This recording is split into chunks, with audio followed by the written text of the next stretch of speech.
First of all, thank you for the invite to come here, and I apologize for being late, but yesterday we had a visit from the Secretary of the Interior, Ken Salazar.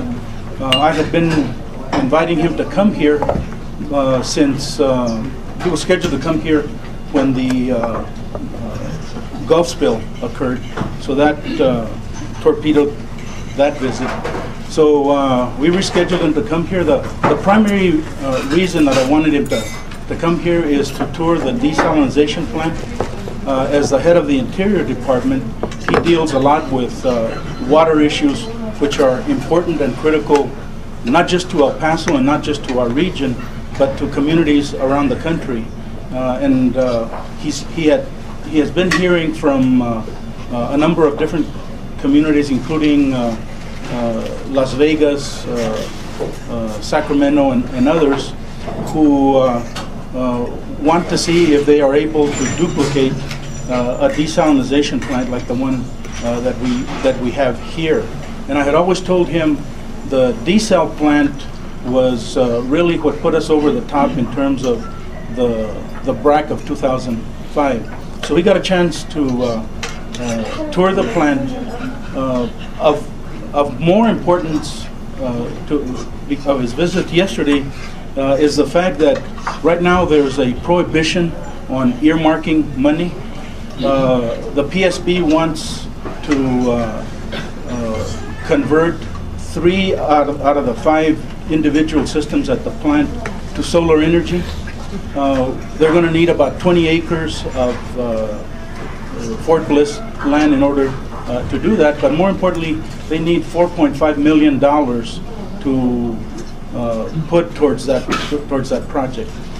Because we can't earmark, the other option is to bring in the decision makers, show them what we want to do, and get their support to do that. And I think we were successful in illustrating why it's important to get his support from the Department of Interior to help us install a solar system that would take care of 3/5 of the capacity when we generate fresh water from underground briny water. So it was a good visit. He also got a chance to get a briefing from the various water entities in our region, not just El Paso, but also southern New Mexico, because I've always felt it's important to market the things that we do, market them as a region. It's been very successful in the work that we've done with Fort Bliss, and it's been very successful in the work that we've done in border security, and also the partnership between UTEP and New Mexico State in the programs such as the Center of Excellence and such as renewable energy type projects, which is, in my opinion, the next best opportunity for El Paso in the area of renewable energy.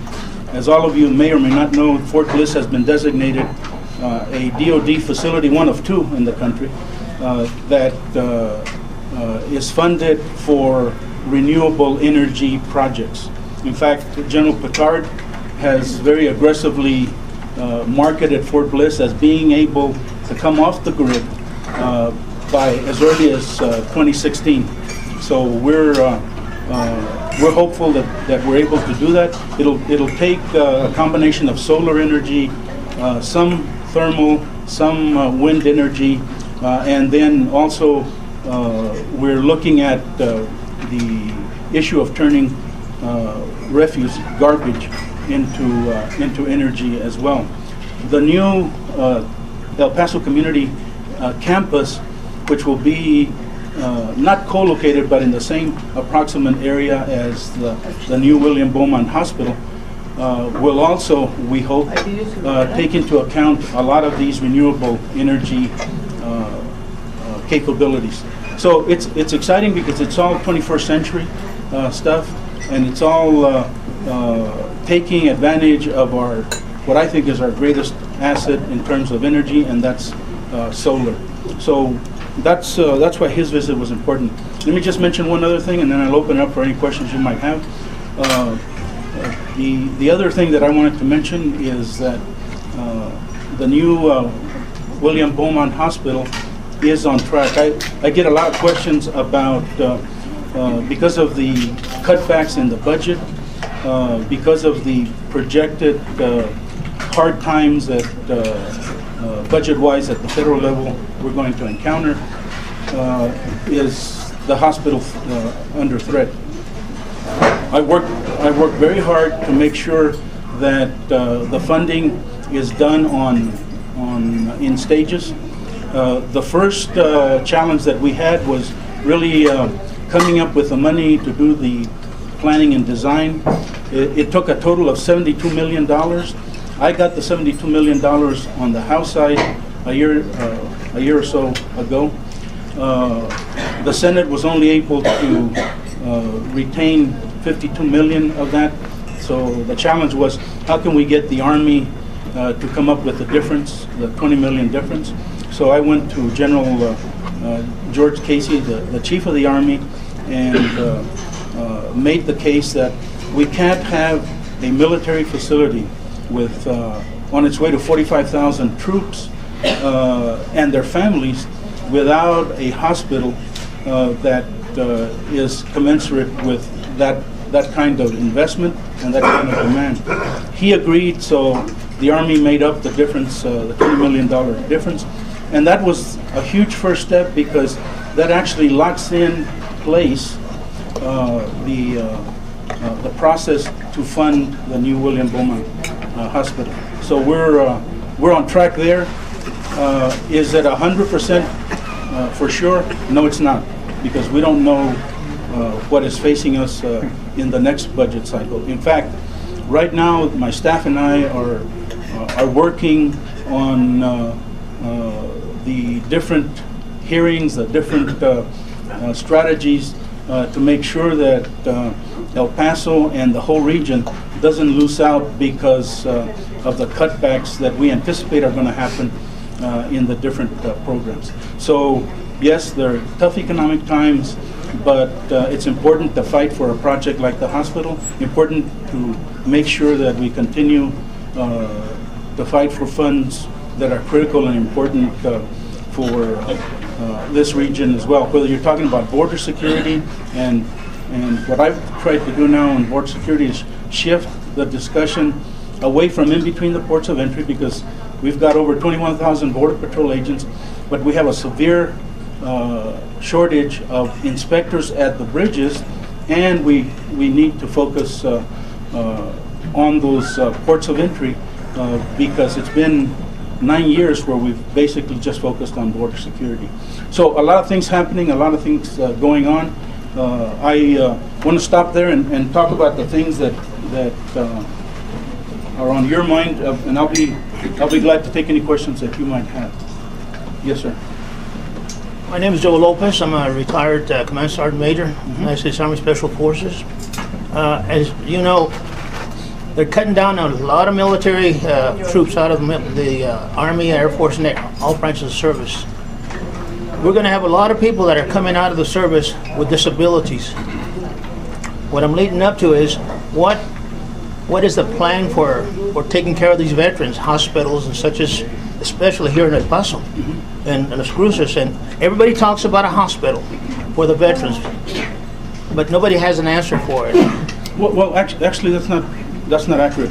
We do have, and I've asked General Shinseki, who's the head of the VA, the director of the VA right now, secretary, to come here because we want him to get a briefing from the Medical Center of the Americas.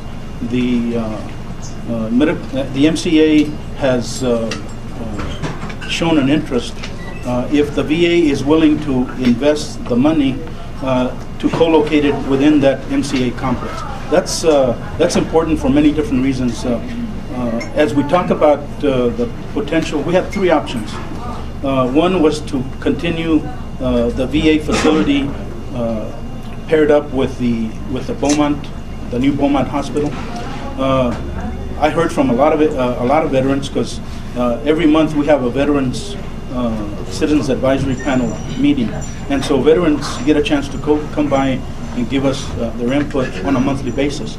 So I heard from veterans that they weren't too thrilled with the new location of the William Beaumont, because it's isolated on East Bliss if you live in the El Paso area. So that's one problem. The second one is that's one option. The second option was continue with the Beaumont facility and invest the amount of money necessary to convert it to a full-time facility, with the target of eventually making it a full hospital. That turned out not to be a good option, because with the amount of money, the Beaumont Hospital, the existing Beaumont Hospital, was built in the mid-70s. It was built to Cold War standards, and to convert it to someday become a full-time VA hospital would take as much money as building a brand new state-of-the-art hospital. So it's not good use of taxpayer money, in my opinion, but that was the second option. The third option, and this is why his visit, the Secretary's visit, is important, is to see if VA is willing to establish a standalone facility within the MCA complex. We know that we don't have the veteran base right now for a full-fledged hospital, but what we can do is build it in stages. It makes sense because of the veteran base. It makes sense because of the tightness, the tight budget years that we anticipate that we're going to have. But those are the three options. Now, in the interim, we have to continue to provide support and services to, as you rightfully pointed out, to our wounded warriors and disabled veterans. So with the stimulus funding that I voted for, and that this community received more than $1 billion out of that funding, just out of the stimulus funding, we built a Wounded Warrior Transition Center on Fort Bliss. In fact, it's such a great facility that the administration made it its top facility funded with ARA funds, American Reinvestment funds. So that's the stimulus money. So we have a state-of-the-art facility. It is set up to transition wounded warriors, but there's much more that needs to be done. I sit on the Veterans Committee as well as on the Armed Services Committee, both committees that are important to what we're doing here. So we will continue to work to make sure that the funding, which is at historic levels for VA, when we took over control of the House of Representatives after the 2006 election, I was honored to be on the task force for Speaker Pelosi on veterans issues. So we took the budget of the VA from about $69 billion to over $100 billion. For those 3 years that we were in charge, because now we're on the cycle where the Republicans are in charge. For those 3 years, we fully funded, and in at least a couple of areas, we exceeded what is known as the independent budget, and that is the budget that's put together by veterans organizations to tell Congress, this is what you are funding the VA at this level. We think the VA should be funded at this level. And so we fully funded the independent budget, exceeded the budget in a couple of different areas. But now we're seeing that budget start to drift back down to the $70 billion level, which I think, from my viewpoint, is not a responsible thing for Congress to do, because we're trying to accommodate veterans coming out of Afghanistan and Iraq, while at the same time not maintaining that budget so that they can provide the services. The last thing I'll say on that is that if we co-locate the VA hospital, or the future VA hospital, at the Medical Center of the Americas, it also gives that facility an opportunity to become part of the R&D for traumatic brain injury, for PTSD, and for some of these quote-unquote unexplained illnesses as a result of the environment in the Middle East and the weapons of mass destruction, and all of those kinds of issues. So we would have in here an opportunity to have the MCA, the VA, and also Beaumont part of a national research effort for ailments that veterans are targeted at. So that's our plan. We're fairly confident that we can get that done, but it's going to take a lot of work. All right, thank you very much. Thank you, and thanks for your service. Thank you. Thank you for your service. Yes, sir. I have a social issue that I'd like to bring up.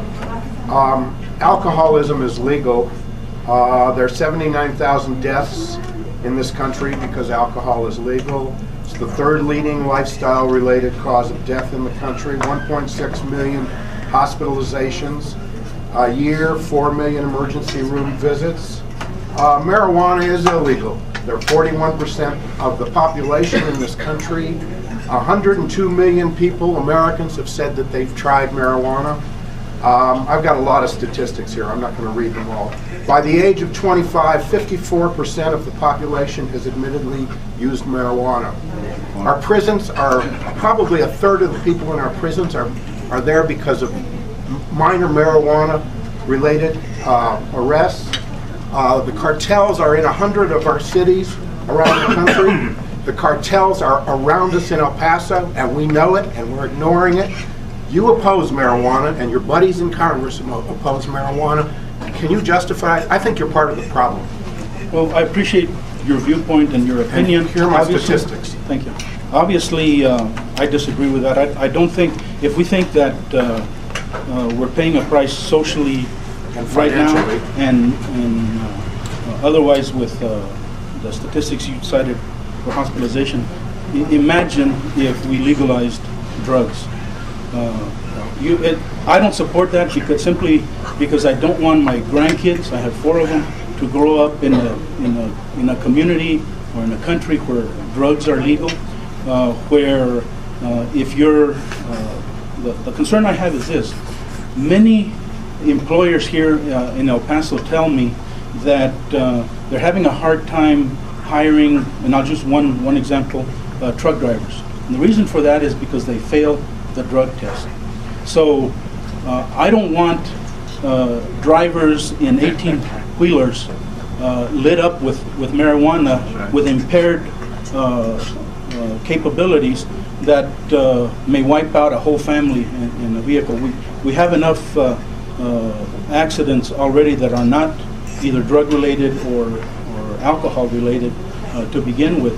But I think fighting the drug issue is worth continuing, because the alternative would be, in my opinion, something that at least I personally don't want to see. So I'm happy to participate in the debate. I know that there are people that think that the best way to stop illegal activity is to legalize it. I don't subscribe to that. I don't think it's a good policy. Well, I think that's excuse me, I'm sorry. But again, having the debate, that's okay with me. Congressman, the gentleman's comment was directed at marijuana. However, you link marijuana with all drugs in your comment. Well, and so I think could you address the gentleman's point about marijuana? I don't agree with legalizing marijuana. Okay, you make no distinction. In other words, marijuana's drug, bad. Cocaine, drug, bad. Equally as bad. Exactly. That's the way you see it? Speed is okay for truck drivers. Prescription drugs that kill people all over this country, that's okay. But marijuana, which is a natural plant, which a third of this country has tried, is illegal. All right, it makes no sense. All right. Well, anyway, we can have that's a debatable point. But I think the gentleman's point is, should be given some consideration. There's a difference. Oh, well, what I said was I'm willing to participate in the debate. I just want you to know where I stand. And you've been very forthright. Yeah.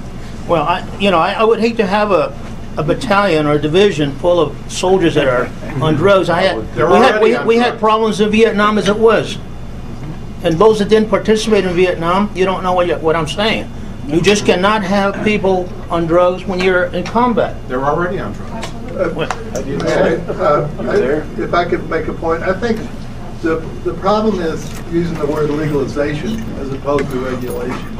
And if you discuss regulation the same way that you discuss regulation and laws concerning alcohol, then you have an opportunity, because obviously the drug war as it's being fought right now is failing. We're spending millions and billions of dollars to fund a drug war that's not working. You can go to El Paso High, you can go to Coronado, you can go to Franklin and buy marijuana. And that's the way you buy marijuana. And so if you want your kids and your grandkids, which I have kids and grandkids, to have some sort of opportunity, instead of seeing the hypocrisy of it, but to understand that there's other ways to do things. Instead of throwing more guns at everything, the United States, when we do things, we throw more guns. We throw more guns on the border instead of letting people cross the border to spend their money over here. It's always about throwing guns at problems instead of throwing social remedies to problems. Thank you. Other questions? Yes. I have a concern that something that's been in the news lately about this whole Oliviane and LKG thing. And I know that there was some connection with YouTube to Mr. Julio Madrid. So I just wanted to know if you could elaborate more on your relationship with Mr. Madrid. Well, I don't know what you consider relationship. I will tell you this. I was as disappointed as anybody else to learn that he's been doing things that allegedly are illegal. Having said that, I think that he deserves his day in court, so the last thing we want to do is prejudge him or anybody else in that issue. The connection you talk about is he has from time to time contributed to my campaign, like so many other people in this community. I will tell you this, as former law enforcement, Aliviane is a great program. It is the only program that we have here in El Paso. So I don't want Aliviane to suffer because of the alleged misdeeds of one or maybe more people. The other thing that I want to clarify is that my job is to bring federal funds to El Paso. My office cannot function as a fiscal agent. In the case of Aliviane and the case that you're referencing, the county had that fiscal responsibility. And from that perspective, the facts are what they are.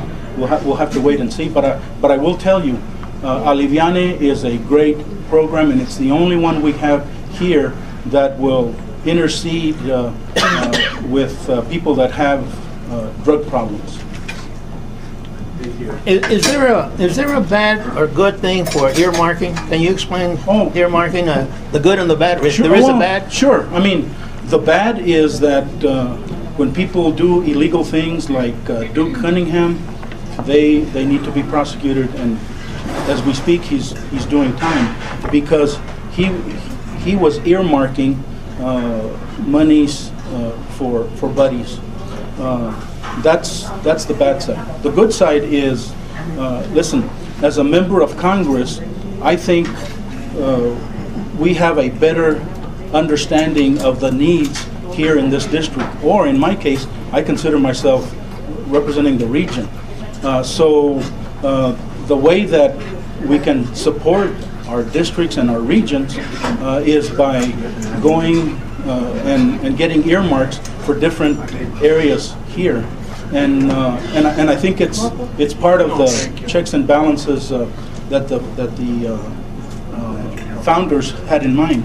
But right now, earmarks are prohibited, so we have to find other ways to get the people that have that capability to come here and do the kinds of things that I spoke about the secretary doing. So there's pros and cons. I think you cannot legislate morality or legislate to ensure that people follow the law. I think there are checks and balances in it. Any new developments at the federal level in regards to the long lines of the bridges that affect our community business? Yeah, well, first of all, that's a long-term process. Could you just repeat the question? I don't Oh, sorry.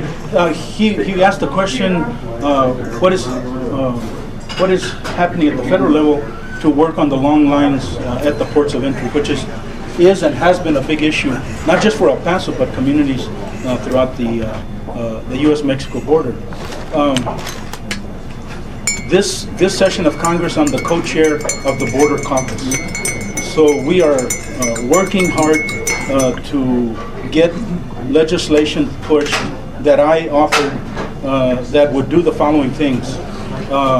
Across the board, CBP inspections, which are the inspectors at the bridges, have a national vacancy rate of over 30%. We have that here in El Paso.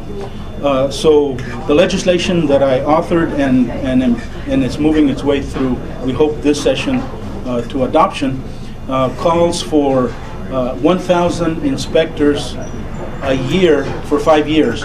That will eliminate that 30% plus vacancy rate. So they have a shortage right now, as I'm speaking to you, of over 5,000 inspectors at the bridges. So we need to address that. So this legislation does that.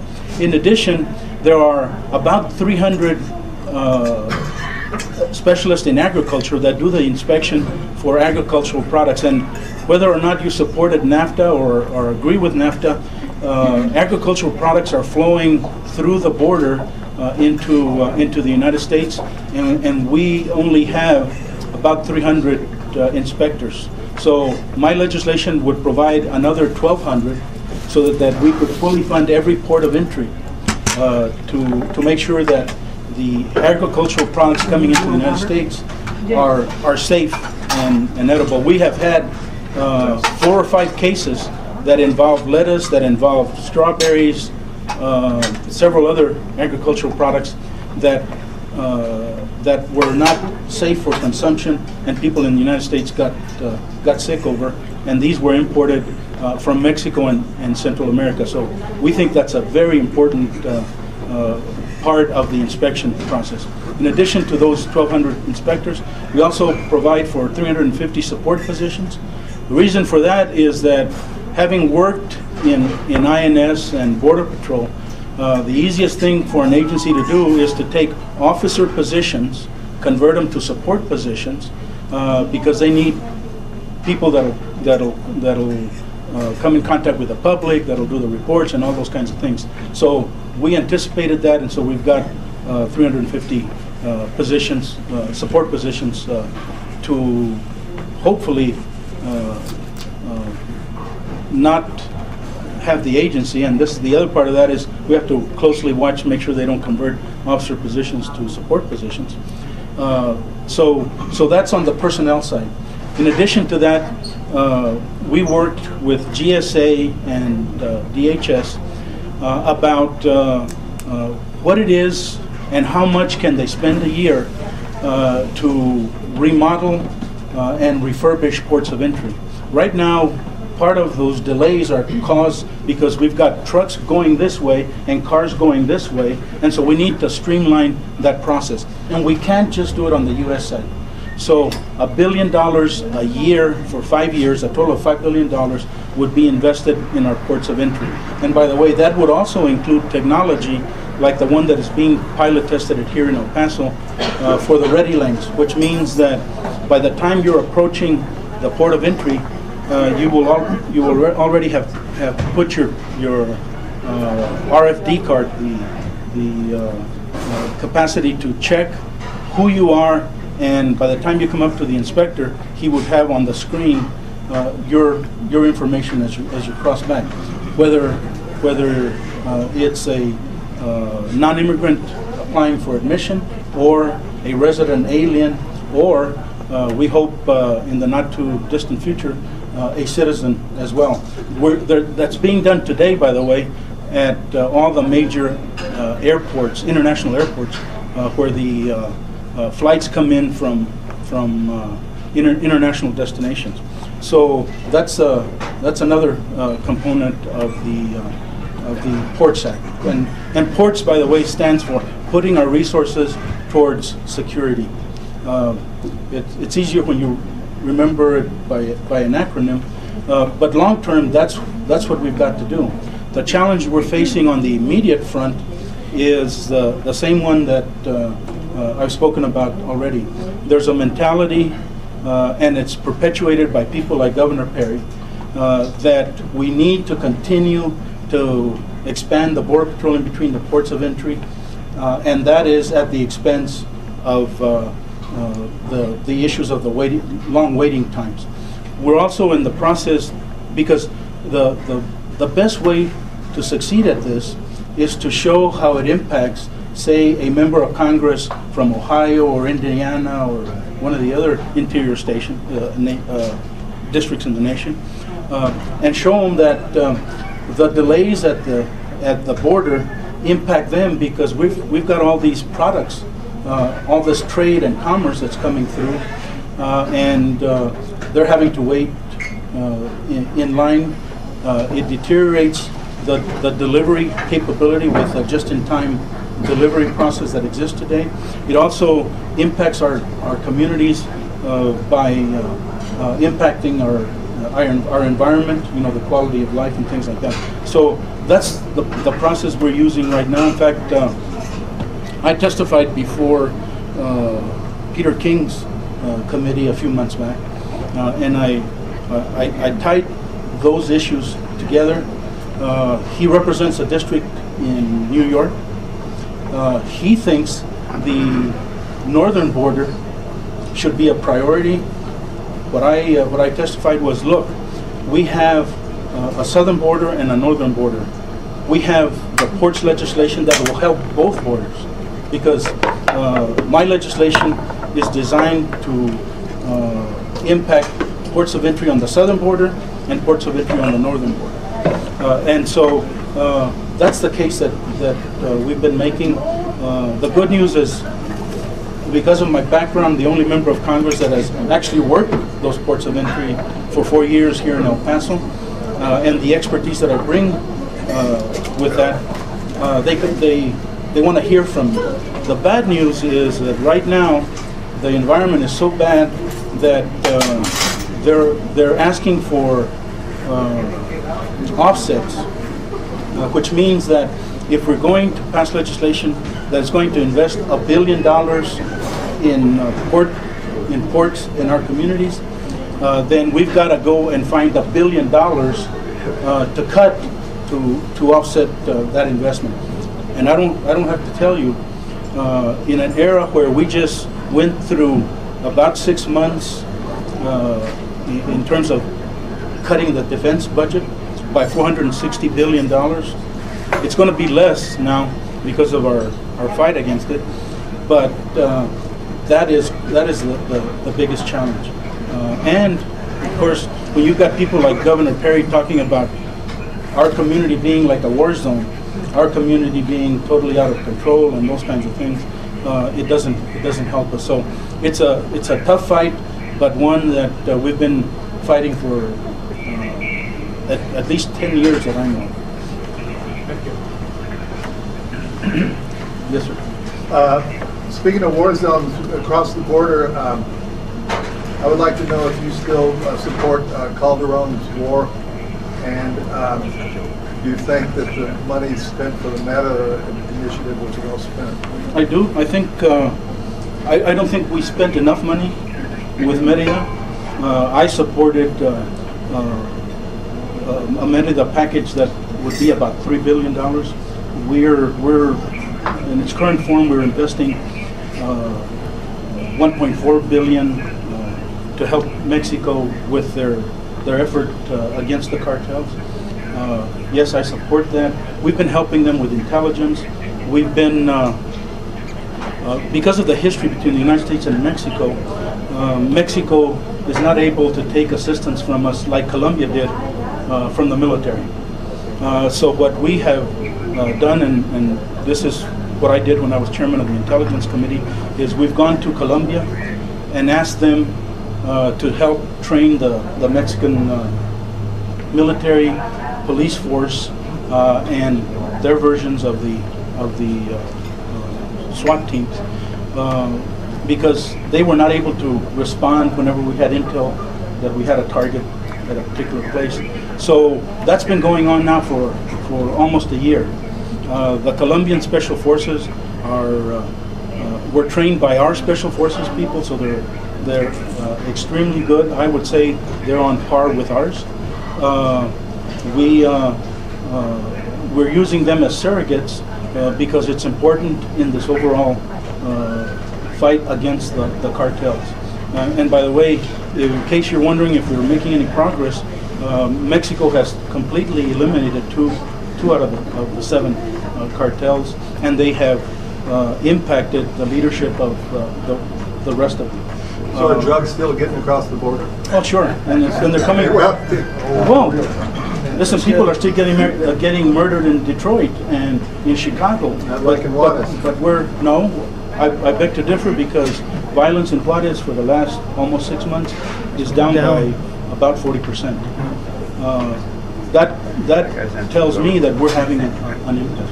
2,000 people were killed in Juarez last year. I was Special Force. I worked all over Central and South America, but we could never get into Mexico. Why?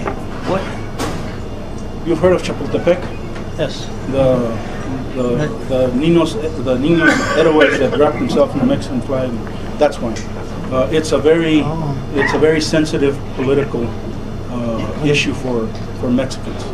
God, after all these years, I started working in '62. I listen to, I hear what you're saying, and I listen to people wonder why we can't send the Marines or special ops and stuff. That's why. That's the reason. And you know, it doesn't help that Governor Perry says that he would send troops into Mexico. No. You can't do that. You can't invade a sovereign nation just because you've got the power to do that. Yes, sir. I'd like to move off of, and you kind of started your conversation with energy. I think this is kind of in that same suit. But recently in the news, we've had Pakistan starting to ruffle and cause some havoc, more havoc than being supportive. Iran and the development of nuclear fuels, they're stating that it's for their energy source, or in that respect. I'd like to hear some of your thoughts on that area. Well, as it relates to Pakistan, it's a tough relationship that we have with Pakistan. The reason for that is they have nuclear weapons. We're very concerned about making sure that those nuclear weapons don't fall into the wrong hands. Pakistan right now is still stinging from the fact that we went in and got Osama bin Laden from right underneath their noses, and they have their nose bent out of shape because of that. But it's not a perfect world, and it's not a perfect relationship. I like to tell people that if you were looking for Mother Teresa types, don't look in Pakistan, because they have a lot of issues and a lot of problems. Having said that, we can't risk allowing Pakistan to be unstable because of the presence of our troops in Afghanistan, and because on the other side of Afghanistan you've got the Iranians. There are a lot of things that we're doing to monitor both Pakistan and Iran, and we have a very you got a glimpse at our ability to do that a month or so ago when the UAV went down in Iran. By the way, it didn't go down because it was shot down. It went down because something went haywire and we lost control of it. There are a lot of things that that technology does and it's great at, but sometimes everything doesn't work like it's intended. They weren't able to blow it up when they lost control, and it crashed in Iran. But that's a very highly classified capability and program. That's what gives us at least part of the intel that we depend on, because they're after nuclear capability themselves. So that's about it. That's about the only thing I can say publicly. Any other questions? Were there any efforts to recover it though? Yeah, well, And what are they? That's my point. well, it was discussed. The decision the president made was the area that it was in. It would have been a huge international incident if we'd have sent our special forces or CIA. Not the way, diplomatic. Well, what is it? Oh, listen. I don't want another war. I just want to see what diplomatic. Within, let me just tell you, probably within 24 to 48 hours of that crash, we probably had Chinese and Russian and others there trying to exploit the technology that's why it's important to recover it. Yeah. But no, we didn't. We weren't able to recover it. Any other? I'll take one more question. One more. Yes, sir. What are your feelings on the proposed redistrict? The redistricting? Yeah. Well, let me tell you. As a Democrat, it's exciting that we've got the opportunity to pick up 3 of the 4 seats. When we started negotiations in the Texas delegation between the Democrats and the Republicans, what we were after was an agreement that they would take 2 of those new seats and we would take 2. That largely fell apart because Congressman Barton torpedoed the effort. So it has been in the courts. We've been at this over a year. We've got our own attorney who's a specialist in redistricting out of Austin. The bottom line was that the map that the state legislature drew violated the Voting Rights Act and the protection that it provides, one person, one vote, and so it was kicked to a 3-judge panel in San Antonio that actually took, I think, if I recall correctly, about 17 different maps that were proposed and came up with the map that the state took to the Supreme Court. Next week on the 9th, the Supreme Court is supposed to hear arguments on the redistricting case. We'll wait and see what that produces. I was personally, for my district, I was in a situation where I had to give up 59,000 people largely because of the growth of Fort Bliss. And so the 23rd, which is represented right now by a Republican, they had a number of proposals that they went to the state legislature with, because Kiko Conseco wants the areas of my district that we would have to give up to be people that would support him. So, i.e., the traditionally Republican voting district. So that's how the issue now is going to be presented to the Supreme Court. We don't know what they're going to do. We don't know what they're going to. The one thing that I'm sure of is that I will have a district that will have given up 59,000 people, because that's the law, that's the Constitution, and every 10 years we go through that. I have always considered myself to represent the region, so regardless of whether we're sitting here in the 16th district or the 23rd district, I will come back and answer your questions and give you my perspectives. But that's a very complex issue, and we just have to wait and see what the Supreme Court decides, whether they kick it back to that 3-judge panel or they decide to do something else. We really don't know. Real quick question, Congressman. I just wanted to get your thoughts on how you feel about neither Rick Perry nor the Dallas Cowboys making it to the playoffs this year. Well, I'm a fan of one and not so much a fan of the other. But I'm proud of Tony Romo. What do you have against the Cowboys? Well, I just have one question about, you're in the Intelligence Committee, right? I was, yeah, for 10 years. You're not there no more? No, Oh. I'm on the Veterans and the Armed Services. Thank you, sir. Thank you. And thank you all very much. Thank you Appreciate the guys very opportunity. much.